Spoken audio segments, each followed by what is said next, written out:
It is another episode of Mound Visit. Playoff baseball is in full swing. I couldn't be happier. Grilli, I know he couldn't be happier too, to chop up some playoff baseball here on today's episode of Mound Visit.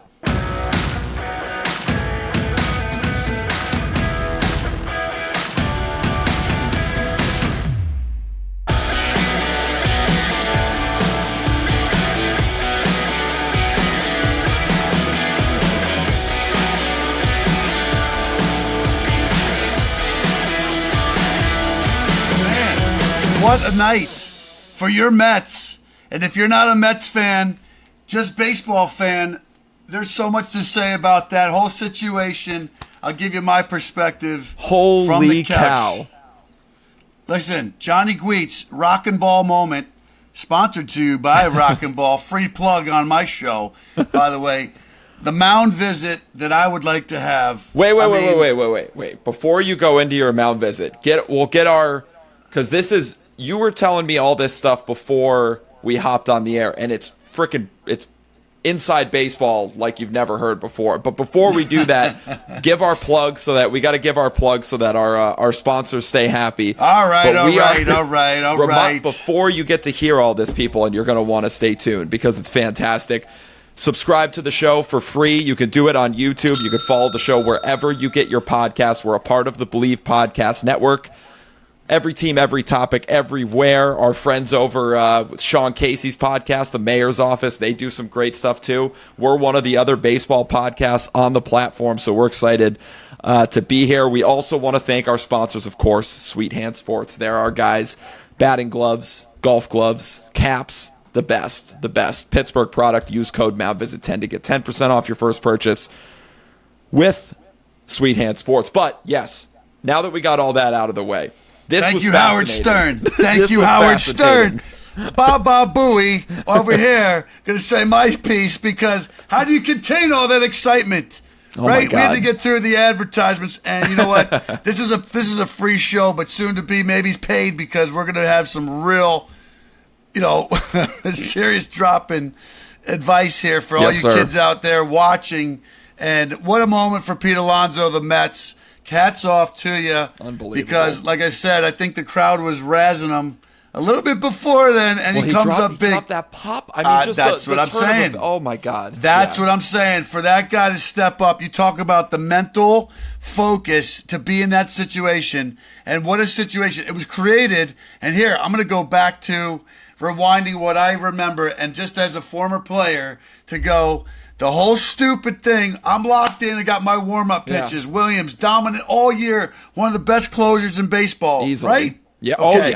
Oh, yeah. Dirty, filthy, unbelievable. That's why they're there. So I feel bad for the guy. On the flip side, I know you're happy, but as a closer, you can, absolutely. I feel for the other side, because I've been there, and it freaking hurts. Yeah. But I'll tell you what, when that pitch comm falls out of your hat, you're not in the same rhythm.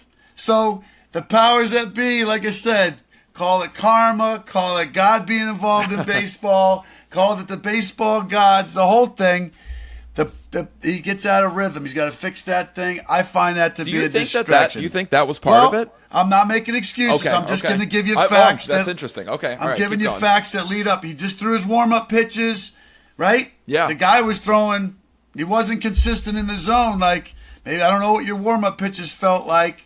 But the thing comes out, you get back on the mound, then you're throwing pitch one. Mm-hmm. Like you were locked in, had a distraction. Now you got to as a player, you got to deal with this stuff now. I get it. Okay. I get it. So I'm not making an excuse. I'm just saying, could that have taken out of his whole routine and locked in mentality? I don't know. Be a good question to ask. That's deep. To be transparent and real. Then you start seeing stuff starts happening. Men are getting on base, right? You have first and third that at-bat by situation. Lindor was Pro. incredible. He's pro, dude. Yeah. He's definitely, for a guy that was not even, now look at, right? The tipping of the scales as we go. You love the Mets, hate the Mets. Now everybody's like, I'm a big fan. Ride the bandwagon. Sets up the situation. It's first and third, right? Comes to pass. There's a base open. I always say to people, are you scared with a base open? Well, these are still in the double play situation. Yeah. with So you're bases talking. loaded. So the situation you're talking about here, Alonso up, 1 out, first and third, right? Correct. Gotcha. Okay. He Continue. works the count to 3-1, which is a hitter's count all day long. It's a free swing. I'm sitting there going, like, I know this guy's got the best changeup in baseball, but I'm sitting there going, God, don't hang it. And I know Alonso's looking for pitch up because he's ahead in the count. So that's all he's looking for is a pitch up. Well, a changeup hung that's over the fence already. It's a fly ball pitch. Yeah. Especially if you leave it up. It's a fly ball pitch because you're trying to get somebody out front. Right. Right? And obviously Alonso was looking for it, man. An 87-mile-an-hour changeup on the outer part of the plate. He walloped it. He knew it. As soon as I had chills, but I was also God. like, what are you doing? You got a home run hitter up, taking that approach, looking to do one thing in that situation. I'm like, you throw a pitch slightly, he's not off it. You got bases loaded. You're still in the same situation. And I don't know who was, who you match up against better. Again, I don't know. I'm just saying it's easier, like I said, argumentatively, right? You want to analyze what's going on. I would analyze that poor kid Williams is going to be losing some sleep. I'm sure his pillow was soaking wet. I've been there, just over how he feels horribly today. But Pete Alonso, my Italian counterpart, if you're watching, we got to get you on a rock and ball bottle of Italian wine, tracing your heritage, share your roots. Guido, when you're giving kisses to the Italian public, I feel you, buddy. And I'm a pitcher. I'm a pitcher's guy. So I'm not rooting for hitters, but wow, man, in that moment, I know that guy at the first base side was all over him for dropping that. Oh, yeah. And then to come up there and be like, what do you got from me now? Incredible. Unbelievable moment. So kudos to the Mets. They're going on. They advance to play none other than your division rivals, the Phillies. Yeah. Whoa, what a series. And how matchup. about this? The first time that the Mets and Phillies have ever played each other in the playoffs. Isn't that incredible? That's incredible. Incredible. Well, yeah. That's it's insane. And just to what you said is it's fascinating because I'm watching this at bat as as a fan and someone. Well, you're a pitcher too. You're a pitcher. Well, yeah, pitched. right. And I'm thinking to myself, like, I know that they saw Williams yesterday and he was dominant, but there's something to seeing this guy for a second day in a row and also knowing that he has the best changeup in baseball. We know that. But that's the pitch he's trying to throw. Because his fastball at 95 to 96, it's a hard fastball, but let's be honest, that's easy speed for these guys at this point in baseball. So, especially if you leave it fat and over the plate, which again. Yeah. Well, what I found fascinating too was the Mets were dialed in on that changeup. That was the pitch they were hunting. They were going up to the plate looking for that pitch. It was the pitch that Nimmo got the base hit on. And I watched it afterwards, but John Boy Media, John Boy, he did a great breakdown of the fact that Williams might have been tipping his pitches. It's very subtle, and you know this as being someone in hoop. It looked a little bit like when he had the change-up grip. Yeah.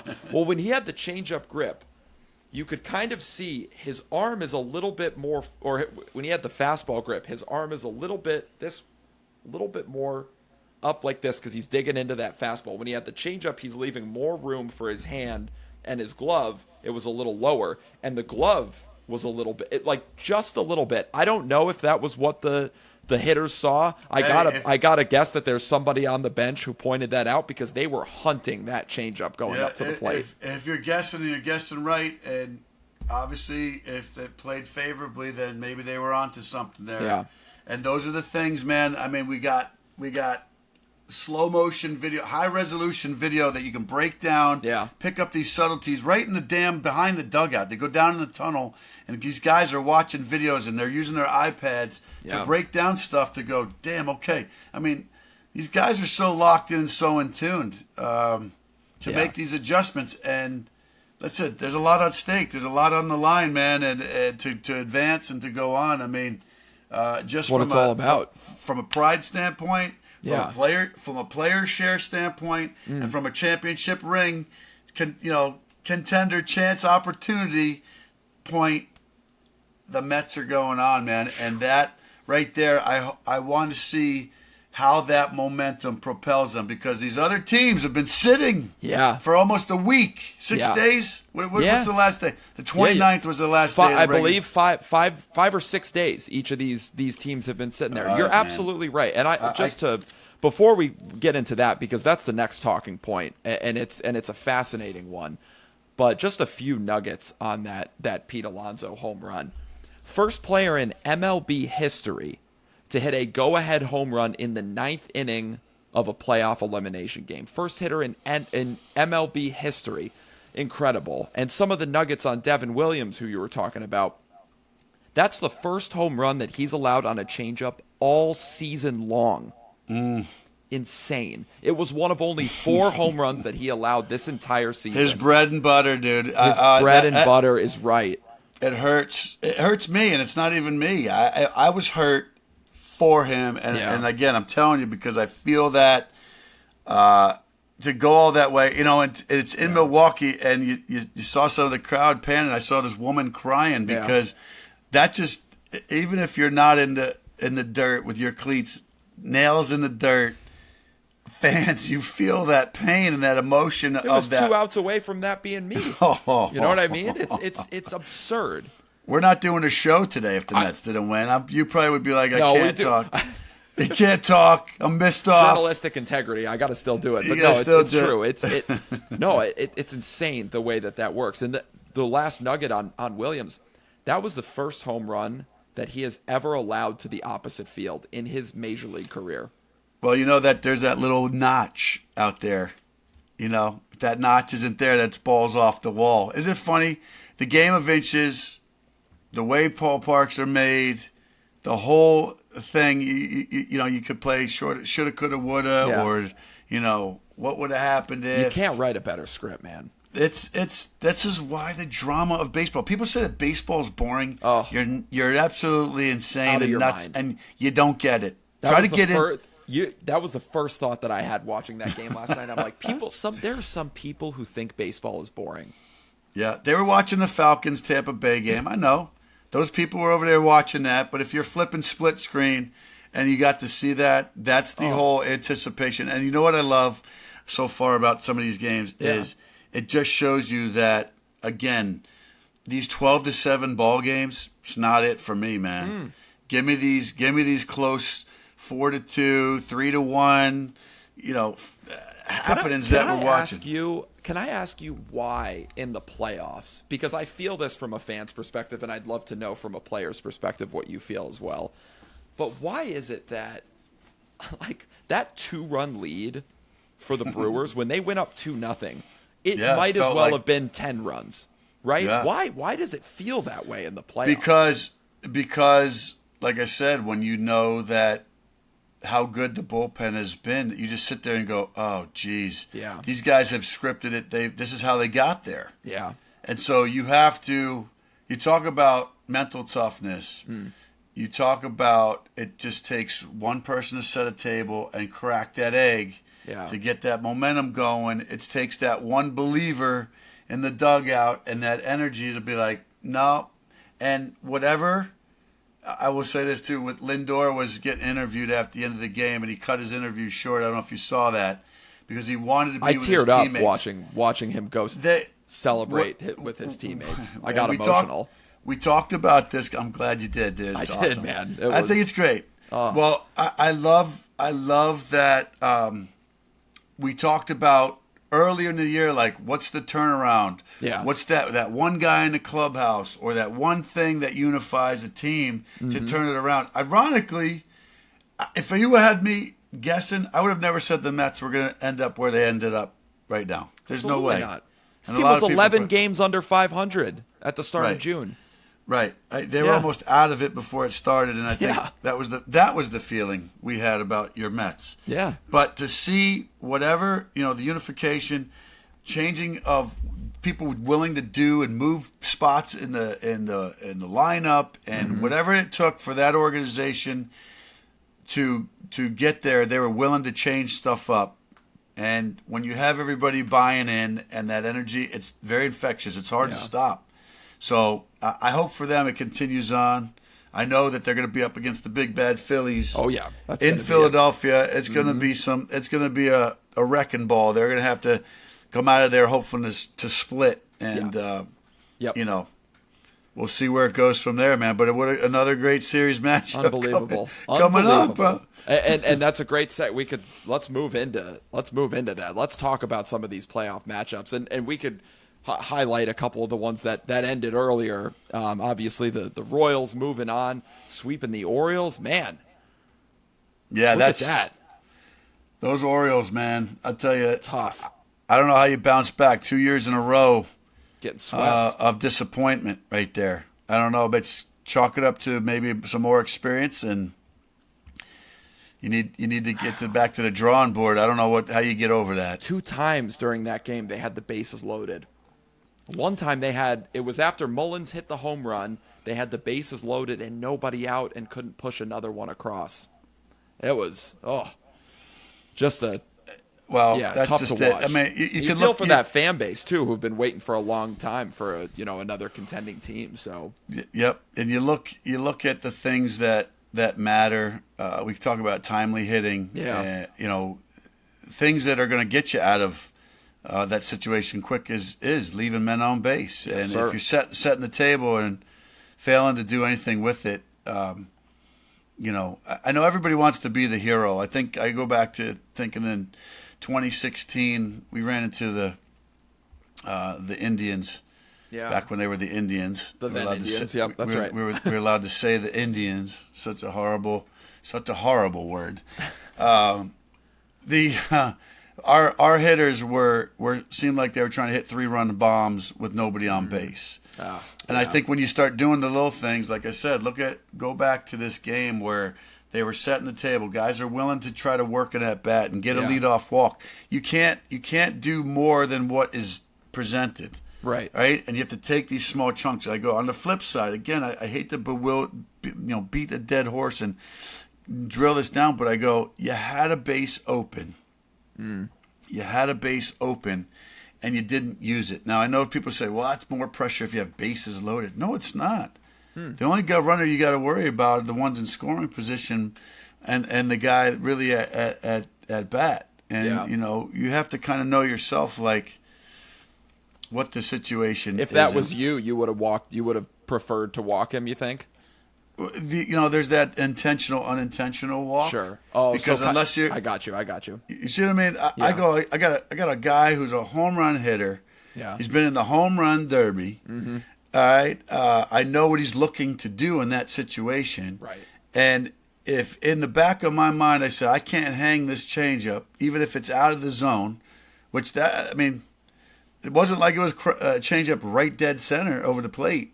Right. That ball was a little up, little out. Yeah. Up and out, but 87 miles an hour. Here's a guy that can turn on 100 and just put a good stick on it, man, and hit it hard enough to get over the fence. Yeah. Do I rewind again? I would love to know, and we'll never know because I don't know who has the balls to ask that question in the interview.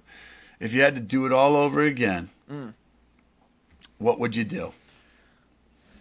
It's an impossible question, man. It's an impossible question. Crazy. It's crazy. Yeah. But it's the question that every team asks themselves once they get eliminated, no matter the sport, but especially in baseball, especially with manager decisions and things like that. And it's just, I'm going to ask my pitching coach, Pete Walker from the Blue Jays, who hopefully will get a guest on the show. Love it. At this time of year, I always tend to hit him up and text him a little bit because, like I said, I know he's watching. Unfortunately, my Blue Jays are watching from the couch this year. Yeah. Hopefully we're going to have a restocking that in the offseason. But, again, nobody wants to talk about cheering up guys because 4 months pitchers and catchers report. You're almost back. Right. We're almost back. These guys haven't even sipped enough champagne and through their pores yet. I'm sure that must have felt good in that locker room, getting that champagne toast. And I love that they got to enjoy it. You know what I mean? Because the last time when they clinch against the Braves, they had to fly right back to Milwaukee. So incredible. And I'm just, before we talk about the other games and preview these other series, I'm just so happy for Pete, because as a Mets fan, it's just, he's one of those guys who you fell in love with the second he got called up to the major leagues, and for everything that that he maybe didn't do well to start. He wasn't the best defender. You knew he was going to hit his homers. He turned himself into a pretty decent first baseman, and that's one of the things that I admired about Pete.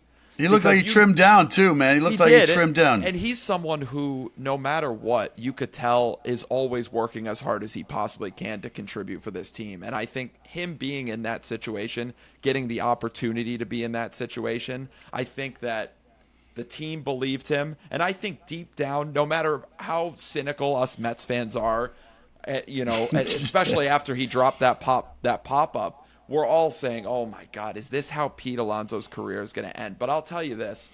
Yeah, that could have been the Polar Bears' last at-bat as a Met. Could you imagine? So do they re-sign him? Are they going to re-sign him now? You have to at least make a competitive offer, at the very least. And listen, I will tell you this. He's a legend now. He's a legend now. That just made him millions of dollars more, probably. That might have been the most it's easily top 3 most important home runs in Mets franchise history. Hell yeah! But yeah, I'm so proud of Pete, and I'm so happy for him, and it's just incredible. But let's chat about some of these other series coming up. Tigers and the Guardians. We've got Yankees, Royals, Padres, Dodgers, little repeat of a couple years ago, and then we've got Mets, Phillies. Which one do you have your eye on going into this next round here? I tell you what, I'm going to have to go. I think that, I don't know, the Tigers coming off of that are pretty confident. I mean, I don't know how many guys from AAA. I think there's 4 or 5 guys that caught up from AAA on the team. With everything to gain, nothing to lose. I do think the Guardians have the edge there, though. I still do. Again, division winner, yeah. I just think that the time off. I'm coin tossing this here, man, because I know how you feel about that time off. I don't know. I think Kansas City's going to surprise the Yankees a little bit, give them a tough battle. That's a coin toss series for me. There, Royals have a superstar, and they've got 2 real good pitchers. So right. Yeah. I hate to do this to you, but I think the Phillies are going to take the Mets. I'm not mad at you for picking that. I get it. I feel like they've got this experience, but I'm not gonna say it's not gonna be a good series. Yeah. And I do believe that the Dodgers, although San Diego's pretty hard to take, I think the Dodgers are gonna find their way in at the end again. I don't know how many people really want to see a Phillies LA Dodger, NLCS series. I don't know if we need to see another one of those. The fans in those markets definitely do. So it's like I could sit there and say there's probably 3/4 of the nation that doesn't want to see Yankees, Dodgers, or Phillies in there. I think a lot of people would love to see Tigers or Guardians, Kansas City, San Diego, or the Mets in there, and mix it up a little bit. I think everybody loves that. But I'm with you. I think. So I'm not really. I'm very diplomatic in my answer. I didn't give you who I think. I don't. I gotta watch. Yeah, very political answer. I like it. Game time decision, man. Sometimes I sit there and I'm like, man, who are they throwing? I mean, Garrett Cole's going right out the gate. I mean, you got another Guido, that former teammate. I'm rooting for him. Let's have a rock and ball moment, Garrett. Let's go, buddy. Yeah. Hey, I mean, look, going into this next round is when it. I mean, the wild card series is super fun, but this is when it gets fun. Both teams get to play at home. Yeah. Your pitching is going to be even more stressed out. You got to stretch out the rotation a little bit here now. The Mets actually just announced right before we got on the air that Kodai Senga is starting Game 1 for the Mets in Philadelphia. He came back was out for most of the year, came back in July, made a start, tweaked his calf, was brilliant through 5 or 6 innings, tweaked his calf towards the end of his start, ended up missing the rest of the regular season. And then, and now he's coming back for the division series. So this could be. Speaking of which, too, another observation I made. If you saw Diaz at the end, remember he got hurt with the celebration. He was kind of like, poor guy's never going to celebrate again. I can't celebrate, guys. Just give me a champagne bottle. I'm not jumping around. I don't blame him. Right? What a gutsy effort he put in, too. 40 seriously, pitches man. 2 innings last night. Unbelievable. I thought they were going to leave him in, but I thought so too. I was wondering. Yeah. But anyways, I'll piggyback off what you were saying about some of those other series too before we wrap it up here. But you know what I love about this Guardians-Tigers series is I think both of them play a similar brand of baseball. I think on paper you would say, sure, the Guardians have the better roster, should win this series. But one of my buddies is a big Cleveland sports fan. He's a huge Guardian fan. I'll give Jack Powers a little shout out here. Great dude. Actually works for the Guardians. And he told me, he's like, look, this is why the Tigers worry me a little bit. It's because if there's any team that wins ugly, it's the Guardians. You know, they're not necessarily a power hitting team. You know, they're kind of scrappy. They got to manufacture runs and play that kind of brand of baseball. But he's like, if there's anyone who does it or could do it as well as we could, it's the Tigers. He's like, someone's going to win this series ugly. He said, I think we could do it uglier and better, but he's like, it worries me a little bit. If you have been to Oakland A's game when Stephen Vogt was there, you know, the fans used to say, I believe in Stephen Vogt. I believe in Stephen Vogt. So I know those people out in Oakland are probably still believing in Stephen Vogt, and player's manager right there. Yes. So I'm sure his energy has been infectious, and he's been a welcome addition to Cleveland. That's for sure. It's funny. My buddy actually told me the same thing. So what he does is he helps set up the press conferences and things like that, and communicates with MLB Network. He was telling me that Stephen Vogt did his press conference, and he said he's like, I made eye contact with him for a split second, and he's like, I didn't want to bug him, but I just looked at him. I said, it's go time, and he said Stephen Vogt looked at me and said, I know. And he's like, he said, I've never felt more confidence in my team than hearing that from the man. I don't know if I was supposed to say that. Shout out Stephen Vogt there. But, yeah, awesome stuff. This Yankees-Royals series, you're absolutely right. Don't sleep on the Royals if you're the Yankees coming in here. And historically, the Royals have always given the Yankees a very hard time. So I don't know what the career record is. I just know that to be fact. And, you know, you could do the breakdown analytics for me, guy, because I was never a stat rat unless I know I need to hurry up and get something. But I tell you what, the Kansas City Royals have always been a thorn in the Yankees' side. So that's why I say this series, don't sleep on Kansas City, man. And so maybe, you know what, maybe I need to use the gold card. It looks like... Guy, let's go to a series game. Where can we go, guy? I got this gold card here. Can you get into playoff games with that thing? I mean, I don't know if it's standing room only, but who cares, right? Get in the ballpark. Let's do it. It says, I mean, if I'm reading this card right. Let's see. I'm seeing what this card says. I can't even get out of my wallet. Well, while you're doing that, I'll start off with my predictions here to close out the pod. It says, Jason Grilli and a guest. Can we go find the best seat available if it's not sold out, which they got to be sold out. Yeah. I don't care if it's standing room only. We can walk around the park. I mean, I'll behave myself. Yeah. I've been in plenty of ballparks. Maybe we can work our way in with a lifetime pass. I don't know. I'll make some calls. There you go. Maybe we'll be taking just get a cheap flight. Take a trip. Cleveland's not too far from here. We could definitely do that. Oh, that's good. Good point. Yeah, we could. Let me get my predictions before we. We're trying to get you to the 4-1-2. I know. Those eyebrows, those Adam's apple. I think the Pittsburgh sports would love you, guy. I'd love it, man. Well, I'm going to give my predictions here, running through each of these series. What do we got on Kansas City Yankees? What do we got? Yankees. I'm taking the Yankees. I'm going to Okay. take the Yankees. I love the Royals. I love what they've done this year. I think it's one of those situations where they're like almost a year early in their contending. I don't think a lot of people expected them to get this far now, but now that they're here, they proved they're for real. But I think this is the Yankees, their best shot. For that reason, I'm going to take the Yankees.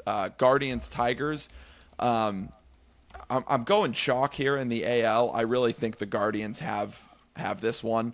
I just think they have I said this about the Brewers. They have the Guardians have the best bullpen in baseball. Will that come into play? We shall see. But I'm going to take the Guardians in this one. So I've got Guardians, Yanks. In the NL, I'm going to go with the Padres. Whoa. I think that game goes the distance. I think it goes to all 5 games, but I'm going to take the Padres in that series. There's something about when the Padres and Dodgers play, I think the Dodgers get tight. I think there's that kind of, Dude, these are our little California brothers. Like, yeah, the Padres always gave us a hard time. They're not a team to sleep on, man. I don't know. I don't know what it is. It's like the Tampa Bay Rays, right? You sit there and go, they're unexpected. I feel like the Padres are the Tampa Bay Rays of the National League. I do. Yeah. Okay, right? I like that. I feel that. In terms of the grittiness, kind of, yeah. I hear ya. It'd be another disappointment for the payroll, the Dodgers payroll. Yeah. And I know Ohtani wants to win bad, so, man, what a season. I'm so excited to watch him in the playoffs regardless. It's going to be awesome. Hell yeah. That's going to be awesome. Mets, Phillies. Phillies have the better roster. They have 2 ace pitchers. There's no way you're choosing them because you're a fan, and this is a biased. There is something about this Mets team. I thought they were done. Listen. Yes, I'm a fan. Obviously, this is a homer pick. In all seriousness, I thought they were done in May. I thought this team was done before Francisco Lindor hit that homer to beat the Braves. I thought they were done last night in the 9th inning. And every single time I'm like, it's over. Been a nice ride. They continue to fight. And until they don't, I'm not going to stop believing. So here, we got to watch Mets. Your boy Frank. Is this him? Oh, my God. I know. How awesome. Look at Frank. He doesn't even know what to do. He has no idea. I think he was in shock. It seems like he had a demon exercise last night. Like he finally. Look at, he's the calmest he's ever been. Yeah, I think he was finally at peace. He's numb. Yeah, I'm still numb, dude. He's numb now. He's gonna. All right, give me your predictions. Let's hear them. My predictions. God bless. I know you hate giving predictions, but I hate predictions because you know what? It's. I'm making you do it. I'm going with the Guardians. Just okay. I feel like their experience and the team that they got compiled. I just think that they're gonna overmatch the Tigers. Okay. Although, like I said, these wild card teams, bro, you can't sleep on that energy. I am gonna go Yankees because I feel like they need this. Yeah, they need this. It's been a long time for the Yankees. What was it 2008 was their last championship series, World Series? 09, sorry. Yes. I'm going to go opposite of you. I think the Dodgers will take the Padres. Okay. And like I said, I think the Phillies. I'm picking all the front runners. I guess. Hey. I guess I don't know. I'd love to see some upsets. I'd like to see a mixed bag like the rest of the nation would. I just feel like I'm going to go with some differences here. And if I'm wrong, 3 out of the 4 that I'm wrong, just like last year, I'm going to go against what I say. Right? See, I go just by I was going to say, I mean, on paper, I feel like, they're well rested and, this and that. Dude, you don't know. That's why you got to play 162 games. That's why you got to play the matchups. It's a coin toss, dude. It really is. And whoever's getting hot at the right time, timely hitting, and the bullpens are going to be the variable in this the entire time. The entire way to the very last out of this year's season. And can you even say 2025 is on the cusp? It's difficult to even say that. Hey, we've still got baseball to play this year. 2024 championship World Series champions will be unveiled here in a few weeks. So that's right. I'm excited. The leaves are falling off the tree. Yes, sir. And I'm falling out of the line here. So thank you for this long mound visit. Yes, sir. Yes, sir. Don't Great mound hang visit. their changeup, guys. Do not hang the changeup. Learn from other people's mistakes. And, if there's a base open, sometimes you just got to connect all the dots before That's you right. figure out. That's right. Yeah, and if there's a free space open in your life, subscribe to this show to watch us every week. You can do that for free on YouTube. You can listen wherever you get your podcast, part of the Bleep Podcast Network. And we will talk to you guys soon. What an awesome Love time it. to be a baseball fan. Rock and ball it all the way to the end, buddy. Good visit.